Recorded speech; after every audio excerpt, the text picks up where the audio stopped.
Yes, Apurva, go ahead. So good evening, everyone. Welcome to another session of the Legal Desire Knowledge Series. Today's topic is learning the basics of legal drafting. And delivering the session, we are pleasured and honored to have amongst us Advocate Pramod Kumar Dubey. Advocate Pramod Kumar Dubey studied law at Campus Law Center, New Delhi. He joined the chamber of Mr. Siddharth Luthra, senior advocate, in the year 1995 and worked with late Mr. K. K. Luthra, senior advocate. He set up his own office in the year 2007. During his 25 years at the bar, Mr. Dubey has appeared in matters across various courts in India. Some of the notable cases he has been a part of are the Tehelka Commission case, the CWG scam, coal scam, Augusta Westland chopper case, Tarun Tejpal, Kargil coffin case, Jindal Power, Bhushan Steel, SPCPL, INX Media, to name a few. Being an expert in the criminal law, the prosecution has always sought his counsel. He has undertaken various cases from the side of the prosecution, such as Arushi Talwar murder case, Gopal Kanda murder case, and Stock Guru scam. He even represents the Delhi police as a special prosecutor in various cases. Mr. Dubey is often seen in the Supreme Court, Delhi High Court, and before a special judge, all in the same day, unless he is away conducting arbitrations in Paris. His passion and calling has always been in conducting evidence, especially cross examination. With his experience, he will be able to enlighten us today on the topic learning the basics of the legal drafting, covering the areas institution of suits, plaint, written statement, bail, appeal, and revision. So, may I please request you to address the audience? Thank you, Apurva Pridarshi. Thank you, Legal Desire, giving me opportunity to have the interaction with all of you. Thank you, Mr. Anuj Kumar, Mr. Ankit Gupta, Ms. Apurva Mehta, my senior colleagues, my office colleagues, my ex-office colleagues, and the friend. Today's topic is basically a blending of the civil law and the criminal law. The topic which has been selected for today's have the interconnection, but both are working in a different field. So, as per my experience, if we start interaction on the civil law, especially on the Code of Civil Procedure, as per my experience, which I have gathered in my last 25 years being the member of the bar, though I am still a learner, I am a student of law, but as per my experience, there are 18 stages in a civil proceedings. I would like to mention those 18 stages in the civil proceedings, which starts with presentation of the plaint, meaning filing, instituting the suit. The second would be the service of the summons on the opposite party, that's the defendant or the respondent. Then appearance of the parties. The fourth would be if the party does not appear despite having the service. Then fourth would be ex parte decree. Then the fifth would be interlocutory proceedings. The sixth one would be if the summons is someone served on the opposite party, then the filing of the written statement by the defendants or in the petition, that is the respondent. Then examination of the parties, discovery and inspection, admission and the denial, framing of issues, which is mentioned in Article 14. Then summoning and attendance of the witnesses. Then hearing of the suits, argument, judgment, then preparation of the decree, then review, appeal, then execution. If there is any objection, then objection in the executions. So these are the various stages in a civil proceedings. The journey of the civil proceeding starts with the instituting the plaint, filing the suit before the competent court of law. The three CPC has been divided in two parts. One part deals with the sections, that is from section 1 to section 158. The second part is schedule, and under schedule you find the orders. So there are the various orders in the CPC. Every order has its own significance. But for the purpose of the pleading, order 6, order 7, and order 8 of the CPC are very relevant, very important. The pleading is defined under order 6 rule 1. Pleading means a plaint or the written statement. The plaint is defined under order 7 CPC, and the written statement in short form, that is the WS, in order 8. Order 6 rule 2 is very important because it gives the introduction of the drafting of the suit. It says every pleading shall contain only a statement of conclusive and concise material facts on which the party to the pleadings relies for his claim or the defense, but it does not include the evidence which is to be proved. Meaning thereby, in a drafting of a plaint, the requirement is the concise form of a statement of facts, that is the material facts. At the same time, the lawyers get confused with the material facts and the particulars. There is a difference between material facts and the particulars, as material facts means giving the cause of action. So whatever facts you are stating in your plaint, that fact must give a cause of action in the favor of the plaintiff and for the institution of the suit or against the defendant. The particulars is the basically details. So there is a lot of difference between material facts and the particulars. However, the particulars are also important in a circumstances. If there is a relevancy of misrepresentation, fraud, undue influence, etc., then it is required to give the particulars. But one thing is very important. One side, as per section 6(2) CPC, there is exclusion of the evidence to be proved in the pleading.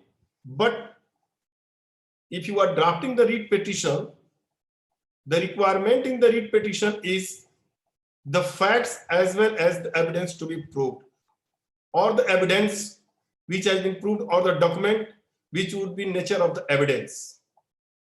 So in the writ petition, if you are filing the writ petition, the opposite party would file the counter affidavit, and it also required, if they have the document or evidence, it must be incorporated in the counter affidavit. So these are the thin difference between the writ petition and the suit filed under the Code of Civil Procedure law. The material facts are very important. So what is necessary as per my experience for drafting the plan?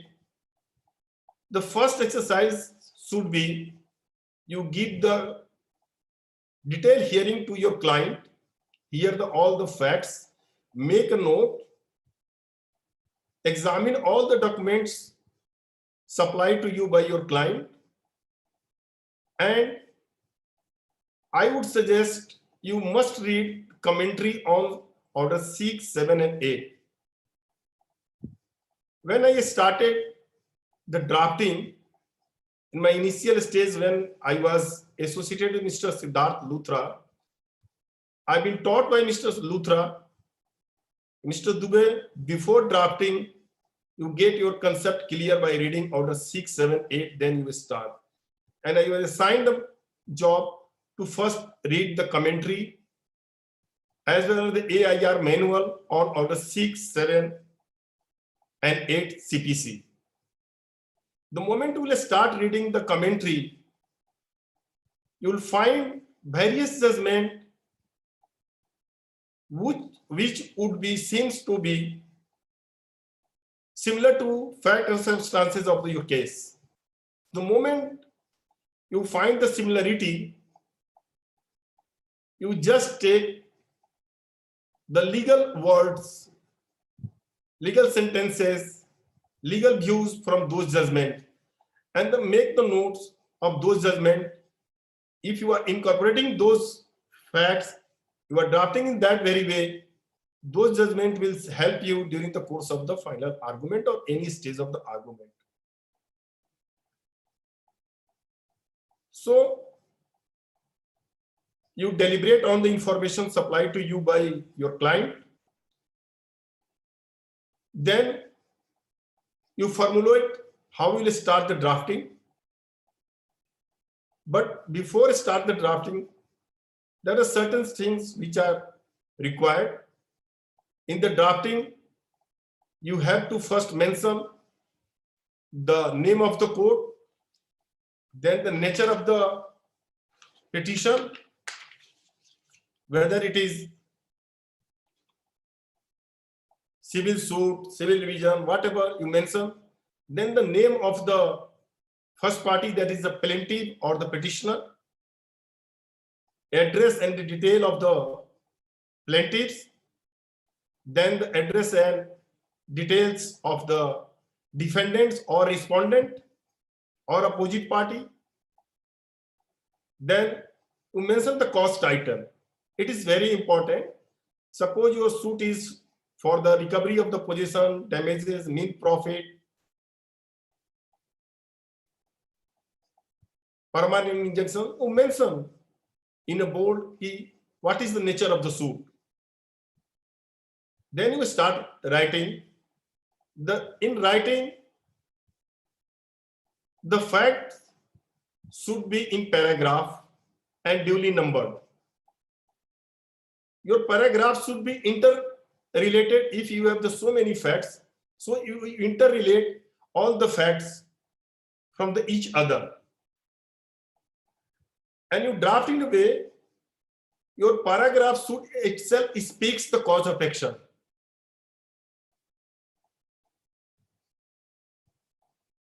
So you start drafting, you give the facts.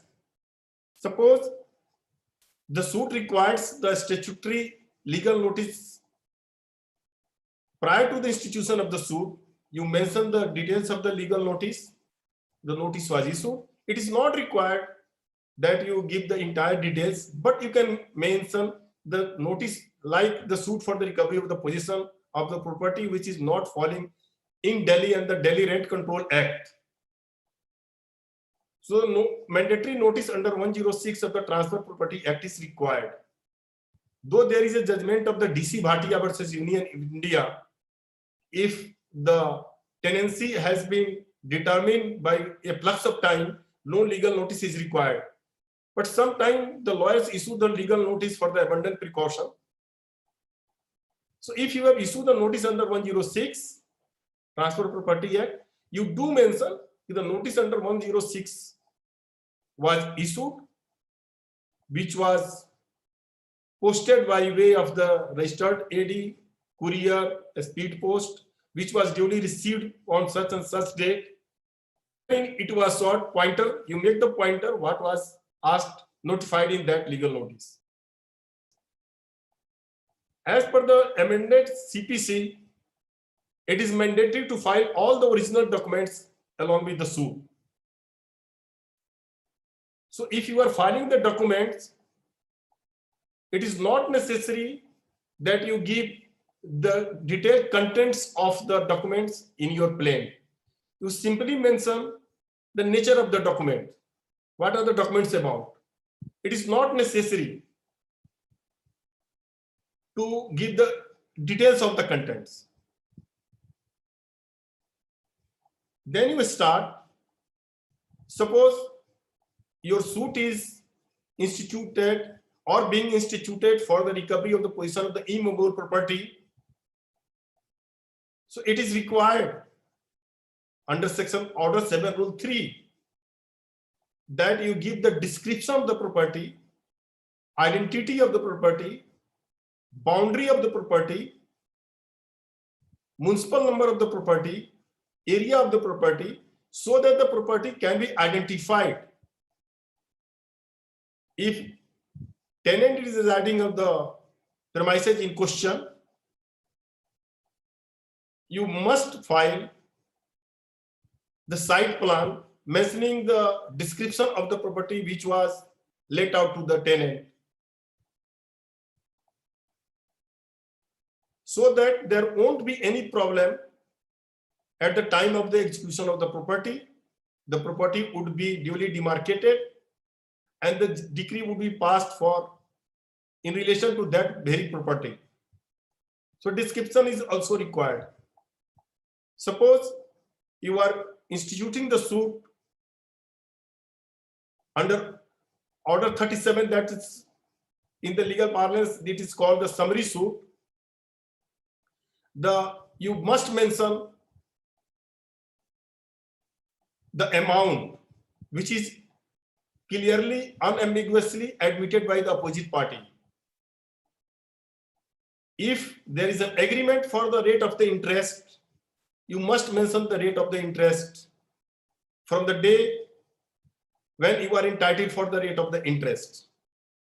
The moment you will give the vague information in your plan, the opposite party will get the opportunity to file the leave to defend, raising the issue of the trial. The opposite party would try to raise tribal issue and your summary suit will be converted in the normal suit. So it is required your plan should be crystal clear so that the opposite party won't get any opportunity to find any lacuna in your suit.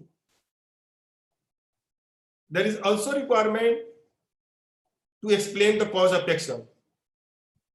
What I have learned from my senior, that if you have concluded the statement of facts, you must mention a separate paragraph for each and every cause of action. And in the last, you must write the cause of action is still subsisting or surviving or continuing.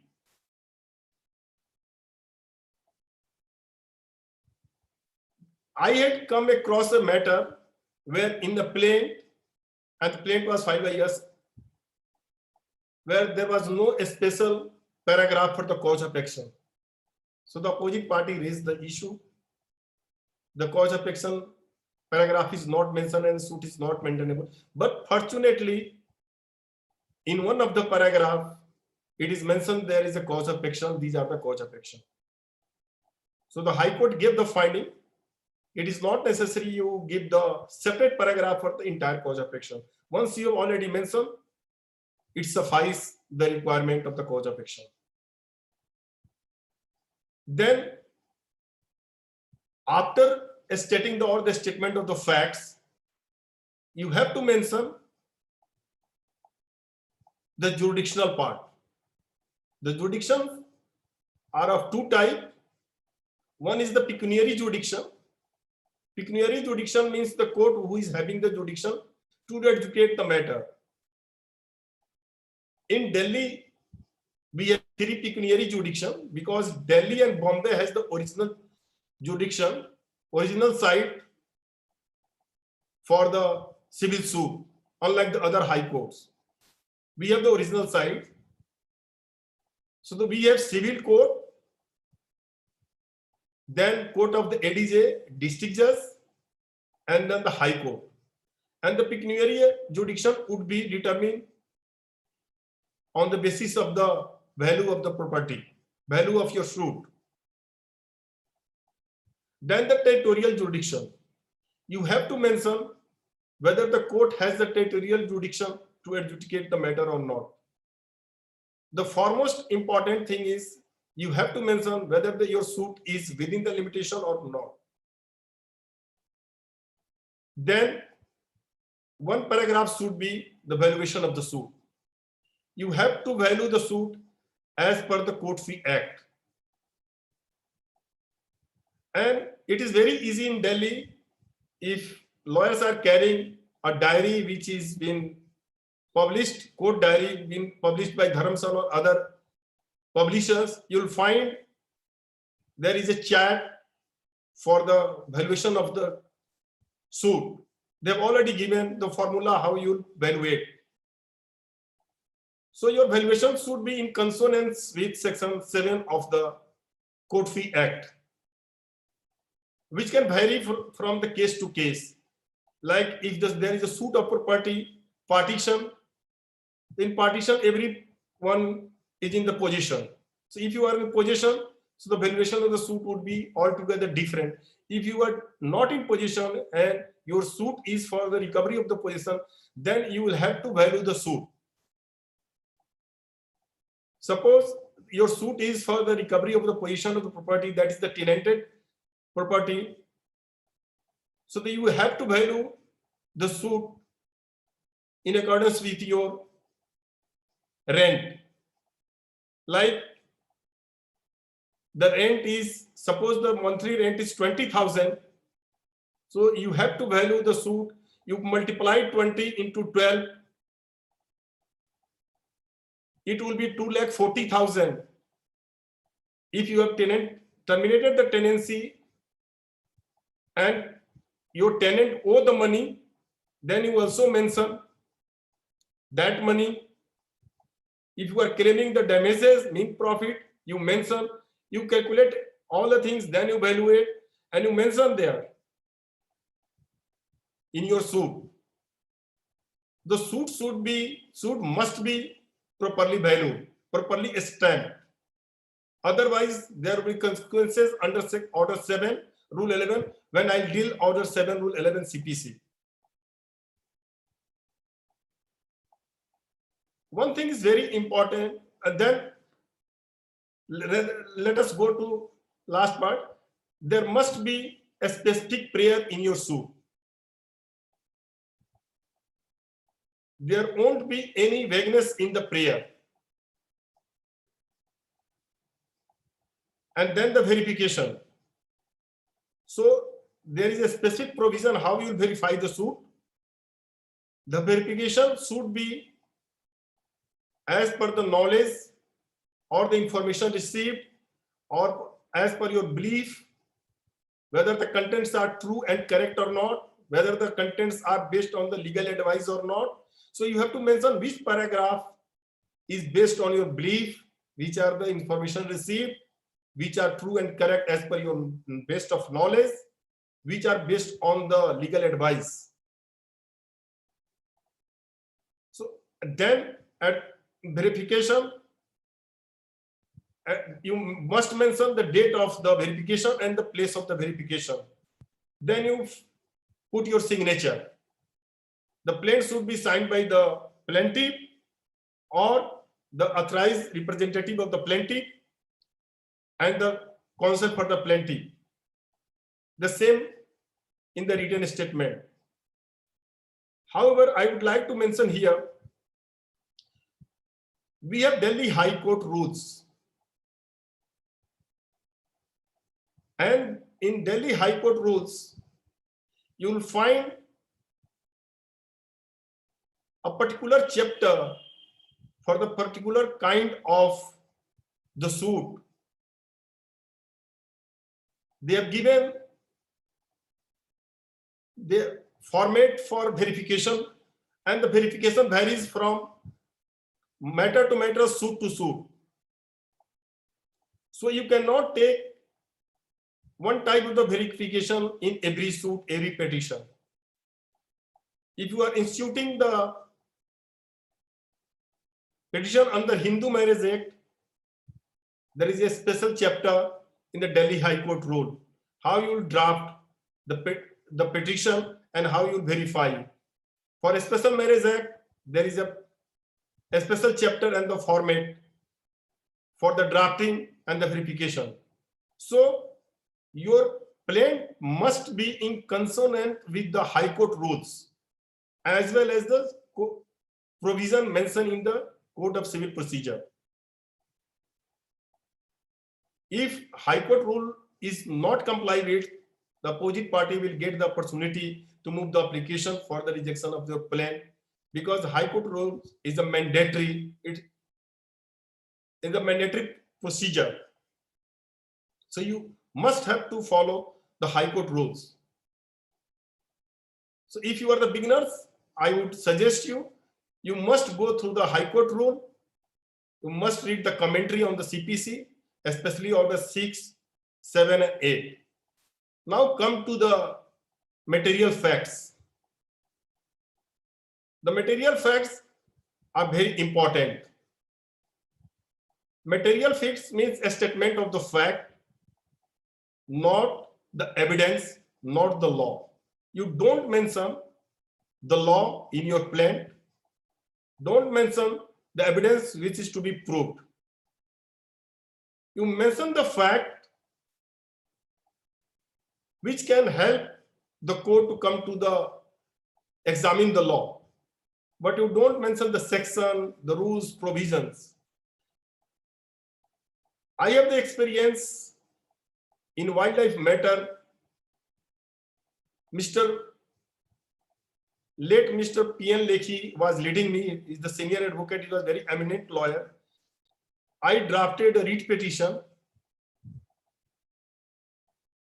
In my excitement, I cited so many judgments in the body of the writ petition. So he read very calmly the petition. After reading the petition, he fired me. He said, Mr. Dubey, don't you know the procedure for the drafting? Why you mention this judgment? I was very happy that my senior would be happy with my draft, but senior was equally unhappy. And I was taught a lesson, never mention the law, never mention the judgment. Suppose your judgment get set aside tomorrow, your entire suit, your entire claim, your entire petition would go. So always avoid mentioning any judgment in the pleading. But nowadays, there is a fashion in Delhi to incorporate as maximum as possible judgment in your pleading, which is not permissible in law. The second thing, the pleading should be very concise, very brief. Don't make a bulky petition, bulky plaint. The more bulky your plaint would be, the more bulky written statement would be filed by the opposite party. And your petition, your suit will not be decided in the near future.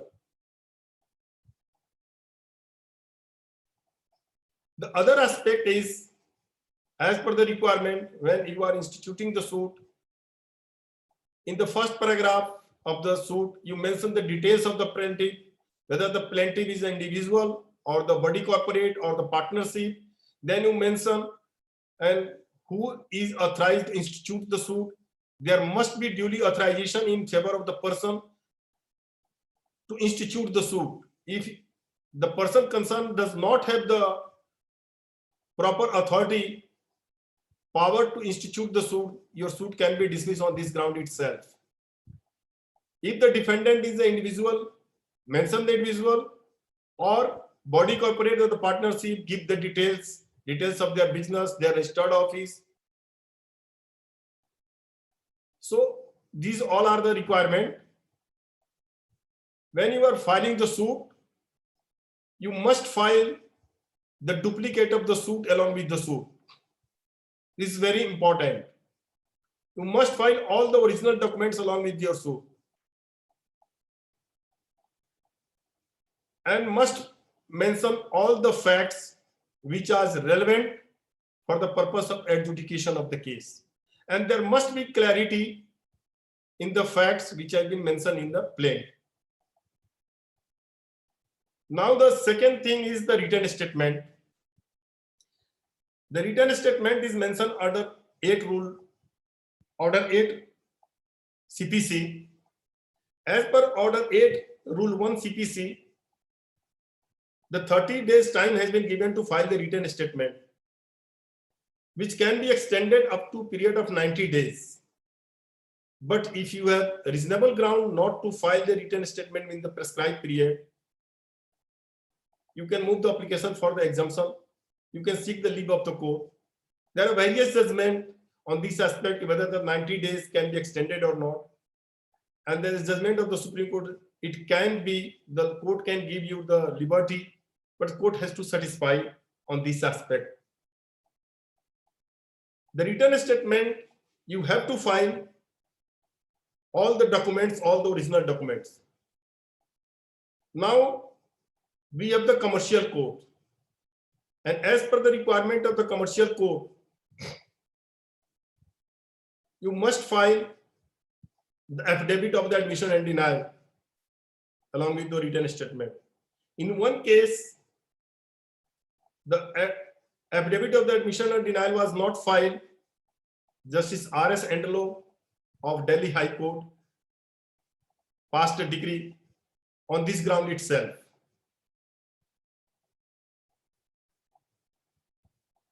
What is the basic requirement in the written statement?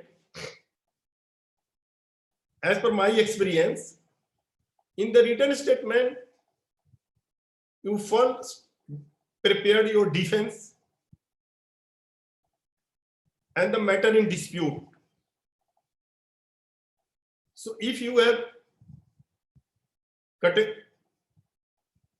find out the matter in controversy between the parties, so my advice would be you will start mentioning the written statement by preliminary objection. In the under head of the preliminary objection, you raise all the preliminary objection regarding the maintainability of the suit, like whether the suit discloses cause of action or not, whether there is any cause of action in the plaintiff or against the defendant, whether the suit is properly valued or not, whether this suit is bad for misjoinder, non-joinder of the necessary parties, whether the court has the jurisdiction, whether the suit is barred under limitation, whether there is any contract between the parties which has been concealed or which has a bearing on the determination of the case. Because on the basis of the dispute between the parties in the plaint as well in the written statement, the issues would be framed under order 14 of the CPC. So whatever the issue, whatever the defense you have, the objections you have regarding the maintainability, you must mention under the head of the preliminary objection. Then you start answering the allegation which is level in the plaint.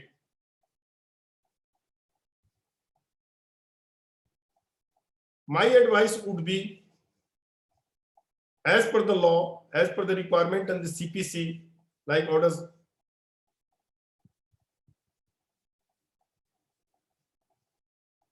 7 EU and order 8, the denials must be a specific denial. Denial won't be evasive. denial or the vague denial, because law is settled as per CPC Rule 35.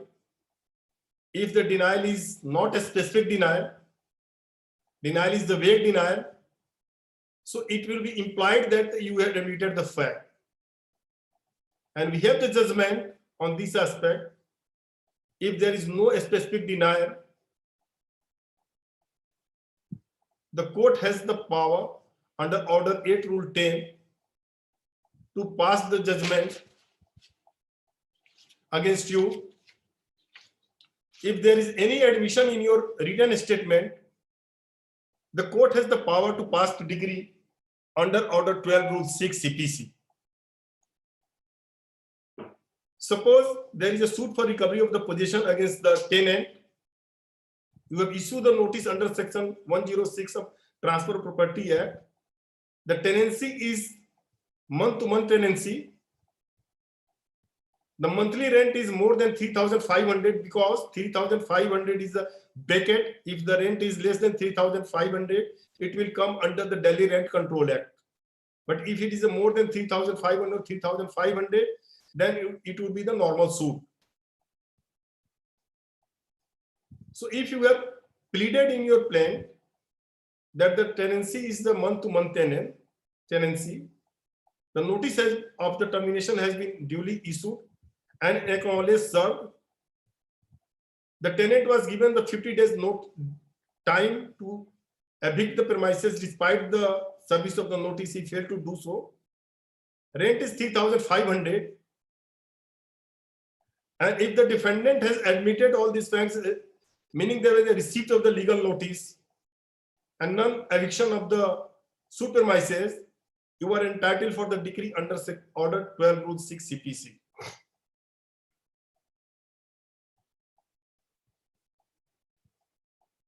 There is a practice that what they do, they simply says the contents of paragraph such and such is incorrect and denied. This is not the denial as per the requirement of the CPC. Each and every, you have to meet with each and every allegation, because each of every allegation is the separate cause of action. So you have to make the denial of each and every fact,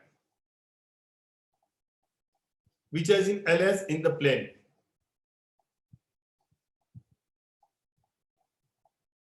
In the plan, even there is a provision to amend the plan, but there is a bar. You can amend your plan under Order 6 Rule 70, but the provision says before the commencement of the trial. So you have to see, you have to satisfy the court why you need the amendment of the plan, whether the information you want to put, the facts you want to put was your knowledge, or you tried your best, you conducted due diligence, even after the conducting the due diligence, you were not in position to mention these facts. So you have to satisfy the court. Then the court will consider the matter, and then the court will pass the order for the amendment of the plan. You also can amend the written statement.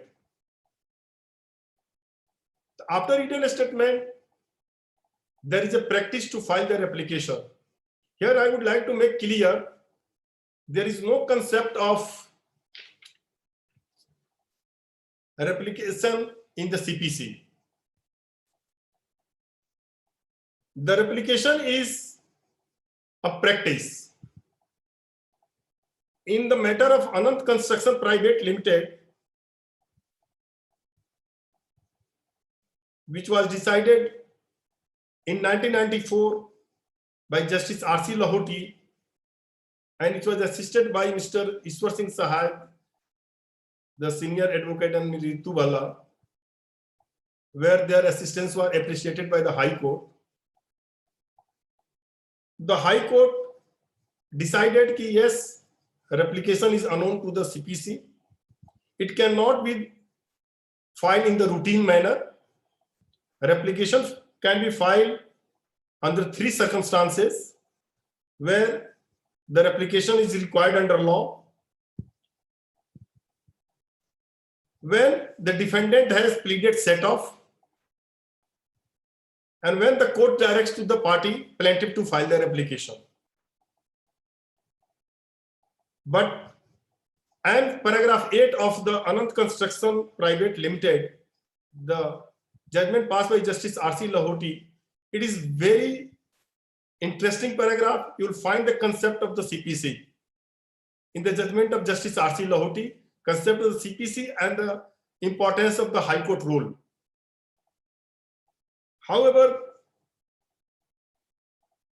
the replication was again considered by the Delhi High Court in Rampur Engineering Corporation Limited versus United Construction in the year 2002, that is AIR 202 Delhi 170.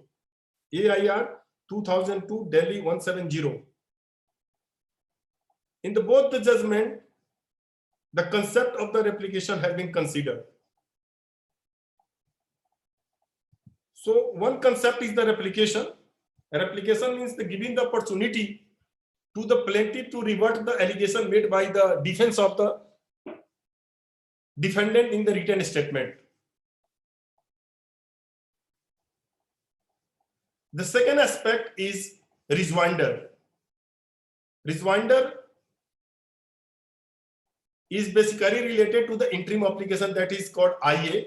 If you are filing any interim application, the opposite party would file the written statement, the reply to the IA, and the party who has filed the IA will get the opportunity to file the rejoinder. So replication and rejoinder are not the part of the pleading, but in Delhi, it has been taken as a practice to file the replication. But in the application, you don't simply deny the facts mentioned. Replication means you meet the case of the defendant, but in the application, you cannot change. Like in Order 6, Rule 17, you cannot change the nature and the cause of action of the plaint. You cannot amend the plaint to withdraw the admission which you have made in the plaint, and you are going to change the nature of the plaint by way of Order 6, Rule 17. There is one provision which is very important in Order 7. Here I would like to mention one thing.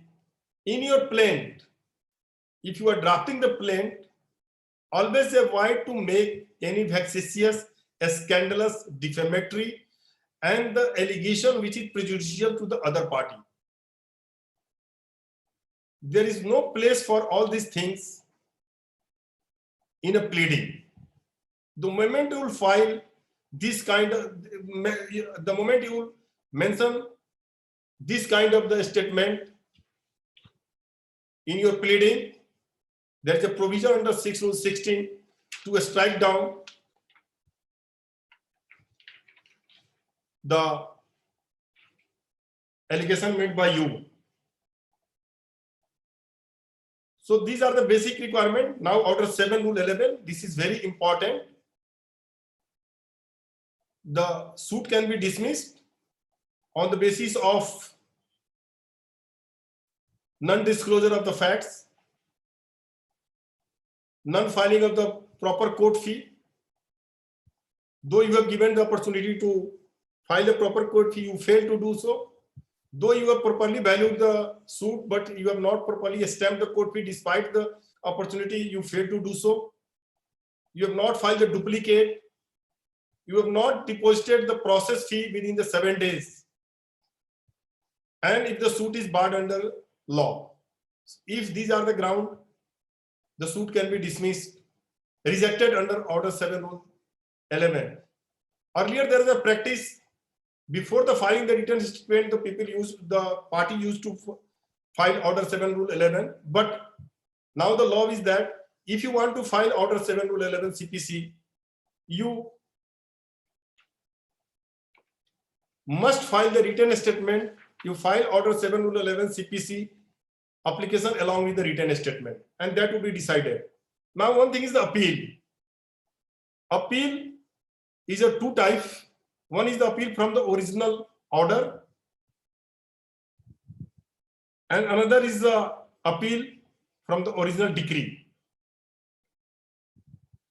Original or appeal from the original order, you would find section 96 to 109, and 104 is very important. You can file the appeal if the order has been passed under section 35A, 91, 92, refusing the leave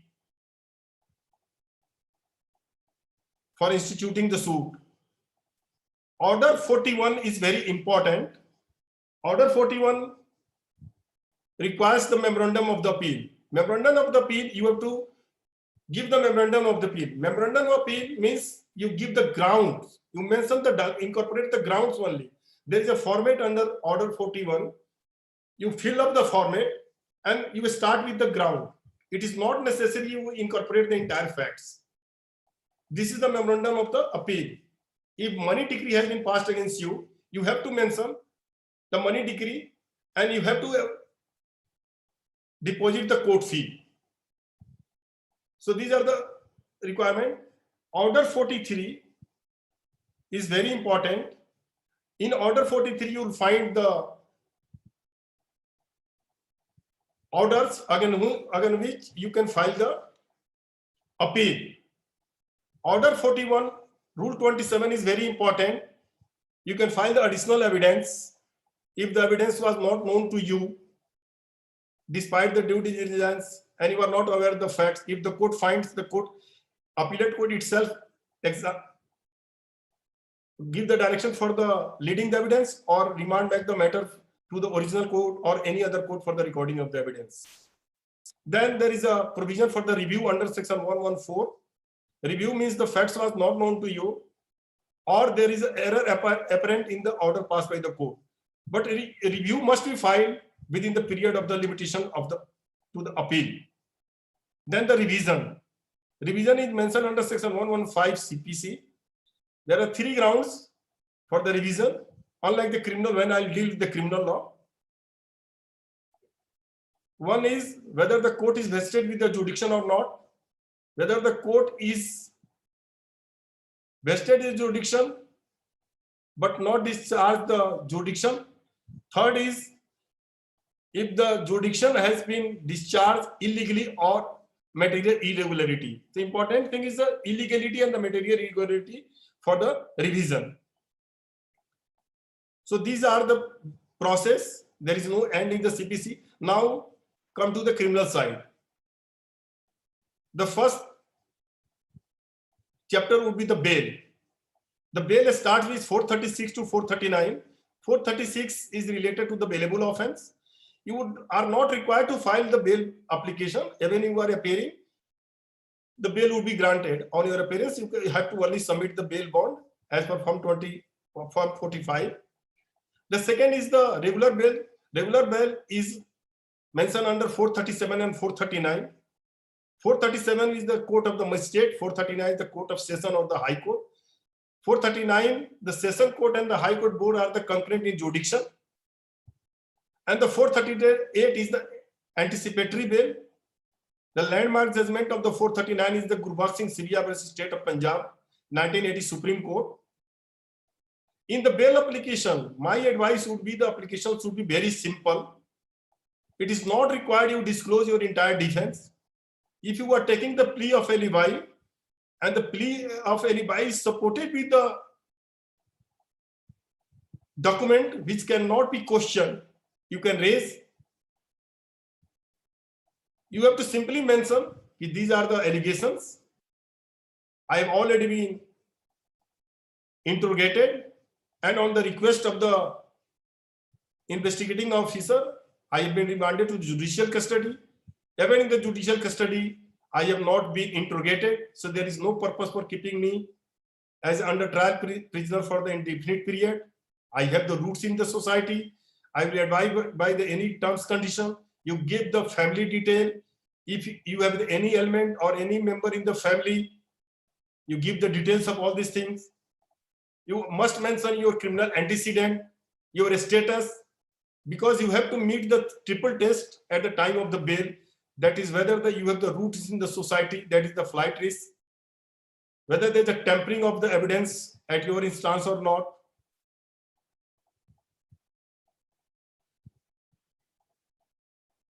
So these are the requirements in the bail application. Bail application should be very limited. It should not be bulky, because you never know which direction the investigation is going, what type of material they have. Suppose you are the approver and you have mentioned in the bail application that I'm innocent, I don't know anything about the case, none of the ingredient is made out against me, I don't have any involvement in the case, and tomorrow you are turning approver. So the accused counsel for the defense counsel will confront you, you know, you have changed and you are not the trustworthy witness. So that should be very limited. Bail application should be very limited. Now come to the revision and appeal. In appeal, it is not necessary you mention the entire details. We have the Delhi High Court rule. We have the judgment of our own High Court, Justice Pradeep Nanda Jog, Justice Badar Durraiz Ahmad, Justice Ravinder Gaur, which says in appeal, you only file the memorandum of the appeal, you only file the grounds and the judgment. You satisfy the court, prima facie satisfy the court, will summon the record because the appeal is the statutory right. Then the court will examine all the things. So appeal, my advice would be in appeal, there is a format under section 372, 374, whatever the provision you have, you mention there. Then you take the ground you take from the impugned judgment. You mention that these are the finding of the court and why this finding is incorrect. Where the learned trial court has erred in giving the finding, whether it is contrary to the record, contrary to the evidence, contrary to the law. You have to show the perversity in the judgment passed by the court. So take the finding, compare the finding with the evidence, the material you available with you, then you incorporate the evidence. You just mentioned that these are the findings. In this regard, it is stated that you state the facts that this is the evidence. This witness has said, this witness is contradicted on this point, but this fact has not been considered by the court. So you have to show the illegality. What is the practice these days? When the lawyers start the drafting, the first would be the law is bad in law, the impugned judgment is bad in law. Impugned judgment is the assumption, presumption, conjecture, surmises. Impugned judgment is against the principle of the criminal justice. So you are mentioning so many grounds, but you are missing the tree in the forest. You confine your case on the grounds. You take all the grounds, whether it is a civil appeal or the criminal appeal. You mention, you show the illegality, incorrectness, and perversity in the order. Second thing is the revision. Revision 397 is very important. In 397, the court has the power to summon any record from the court of the subordinate court to examine the illegality, correctness, and propriety from any finding, order, and sentence. So in revision, there is a triple test. Triple test is illegal, incorrect, and improper. So when you are not filing any application, any petition, revision petition before the Court of Session and the High Court, both are the competent jurisdiction, have the power to suo motu call the record and examine the record and correct the illegality, impropriety, and illegality in the order passed by the impugned order. So whenever you drafting the revision petition, you find out which part of the order is illegal, which part of the order is incorrect, which part of the order is improper. And you duly mention if this order, this part of the order, this finding of the court below is illegal. How it is illegal? You give the reasoning. Where he has gone against the law, you mention. Where the trial court has gone against the facts and the correctness, you must mention. And impropriety. One thing I would like to mention here, if suppose you have filed the complaint under 156.3 and your 156.3 has been dismissed, you are filing the revision, so there is a proposed accused. So you must make the proposed accused as a necessary party in terms of the judgment of the Supreme Court and Manahari Bhai. So you do implicate the proposed accused in the revision petition. Is it required under section 401 of the CRPC? One thing is very important. The lawyers are coming across. Suppose you have filed a complaint and complaint is dismissed for the want of non-prosecution or dismissed in default. Then what remedy you have? We have one judgment of our own High Court, that is Kalpana Tyagi versus Sneh Lata. The order was passed somewhere in March, I think 17 March 2003 by Justice R.C. Chopra of Delhi High Court, wherein it has been held that if the proposed accused has not put appearance before the court and your complaint is dismissed in default, so you can file the revision petition.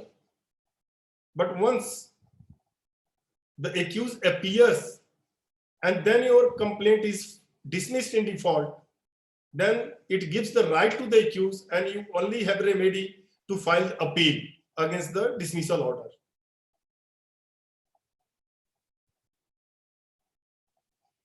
So the young lawyers have the confusion whether they should file the revision or they should file the appeal.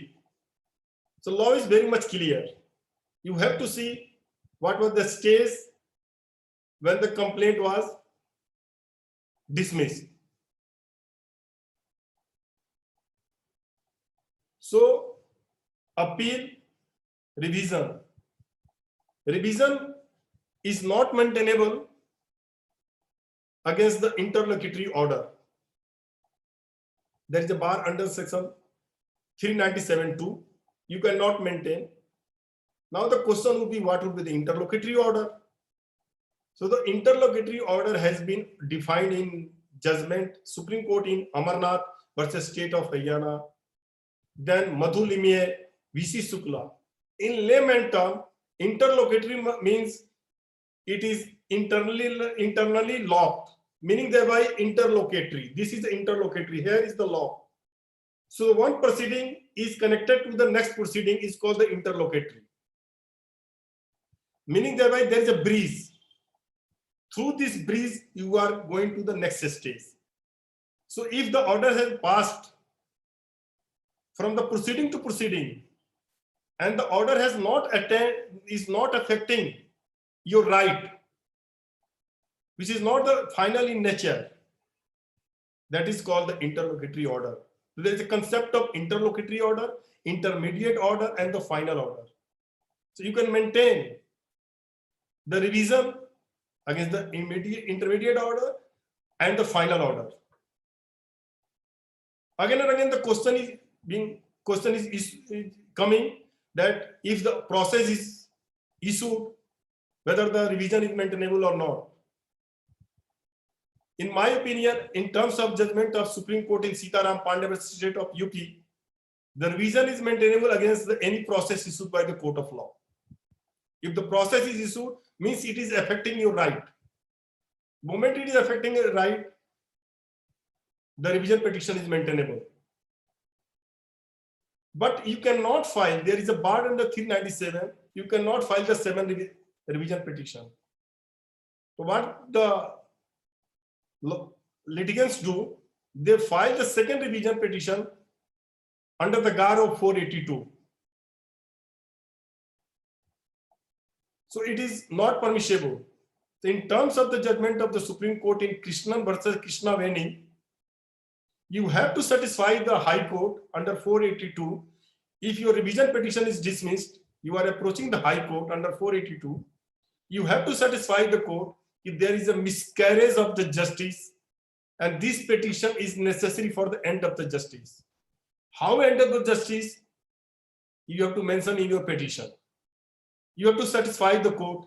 You have to cross the bridge of Krishnan versus Krishnaveni. You have to fulfill the requirement of Krishnan versus Krishnaveni. So you can file the 482, but you have to satisfy the court.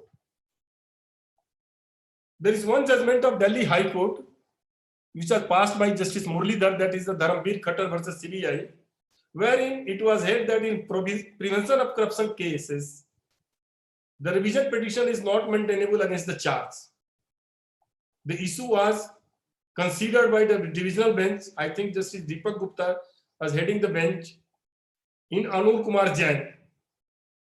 And the view taken by Justice Muralidhar was upheld that in Prevention of Corruption Act, the order on charge is the interlocutory order and the revision is not maintainable. However, the order, Anur Kumar Jain order passed by Delhi High Court was challenged in the Supreme Court, and the Supreme Court upheld that no, this is not the interlocutory order, this is the final order, affect the right of the parties, and the revision petition is maintainable. So the order on charge is revisable. You can maintain the revision petition. If you have any confusion whether the revision is maintainable or not, I would advise go through the AIR manual,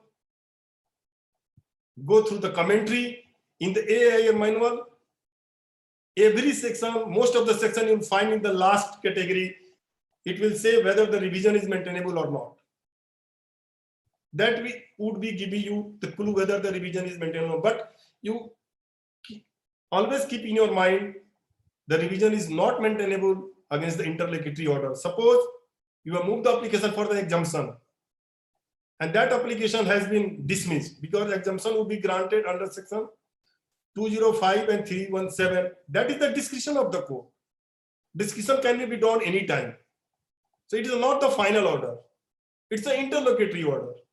If your exemption application is dismissed, you cannot maintain the revision petition. You have the remedy to go under 482 CRPC.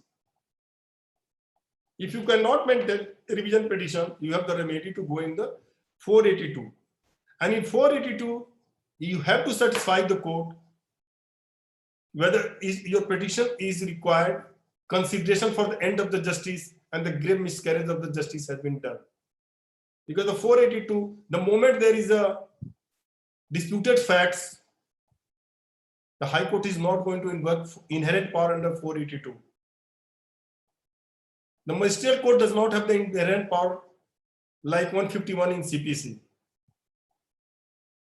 So the revision, one thing also very important, though there is a limitation of 90 days in revision petition,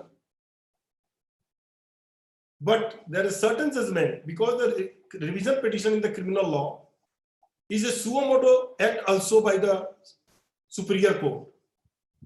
The Superior Court, even from its own knowledge, summon the trial court record.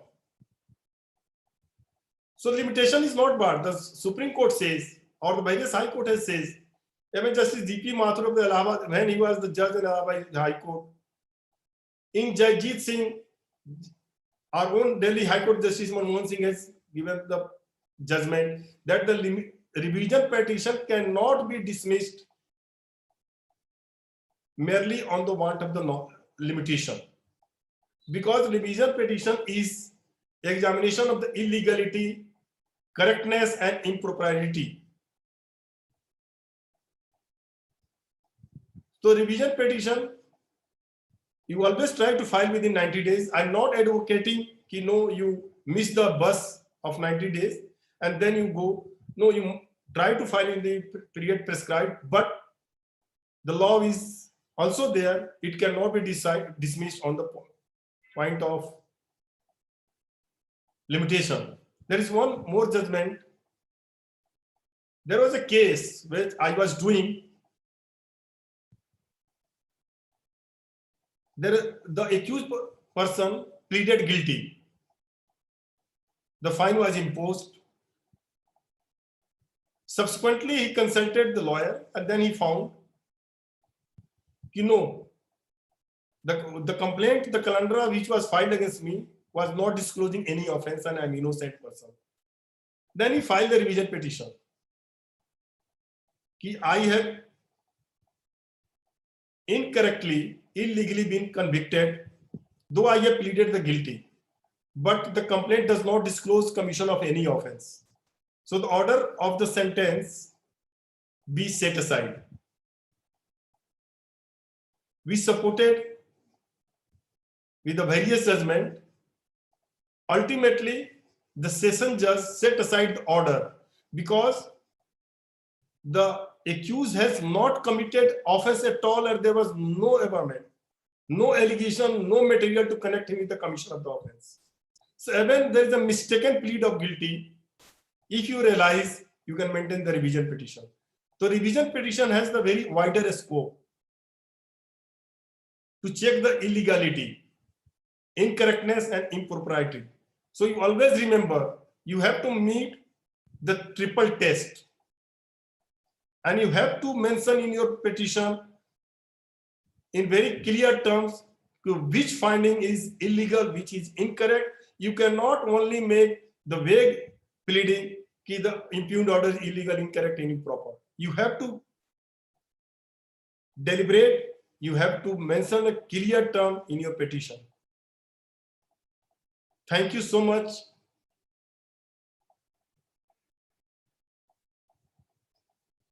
For patience hearing. Apurva.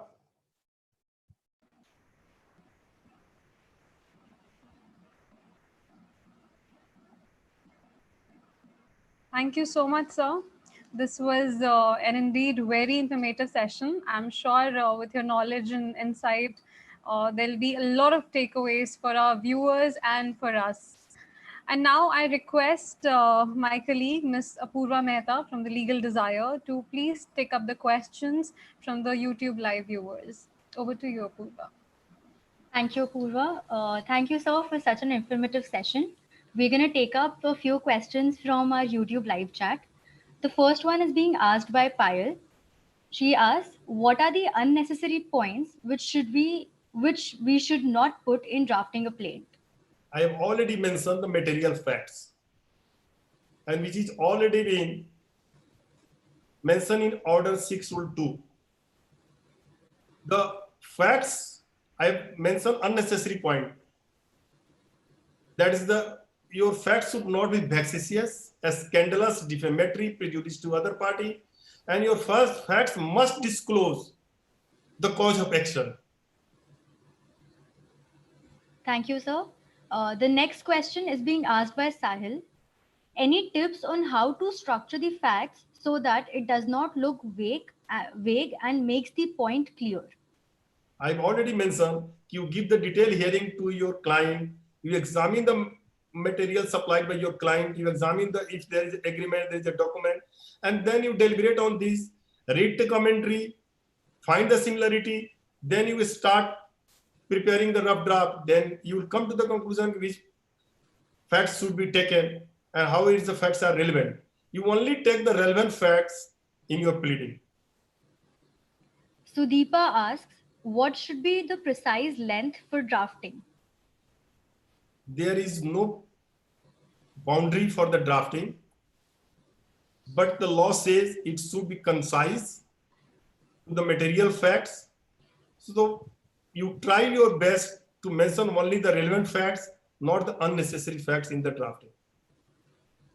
Lastly, Shivani asks, after commencement of trial, can we amend the plaint? If yes, how? After the amendment of the trial, you cannot amend the plaint. You can go for the additional evidence in criminal law under section 391, and in the civil law I already mentioned, because there is a decree. Against the decree, you have remedy to file the review if the facts were not known to you or there is an error apparent in the order passed by the court in civil law.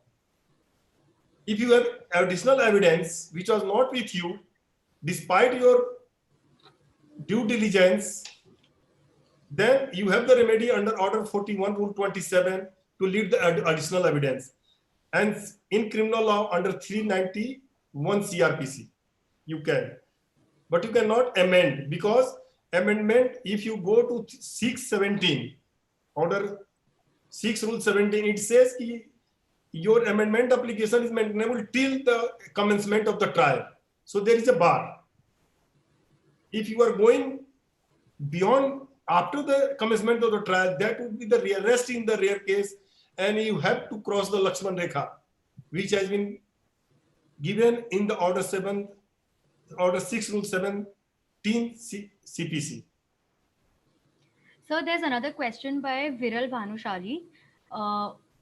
The question is, marking of exhibits with the help of witness itself proves the truth of the contents of document, or it is decided by the judge? Dekho, see, there is a High Court rule. High Court rules how you will file the document. So the moment you are filing the document, there is a procedure to file the document. And then there is admission of denial. If the document is already admitted and denied, then the exhibit would be put.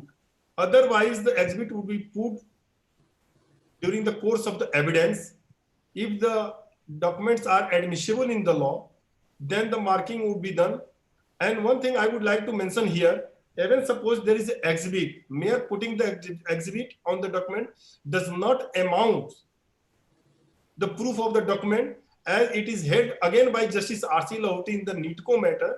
Justice Lahoti has held that mere putting the exhibit on the document does not amount the exhibit of the document. The proof of the document must be proved in accordance with law.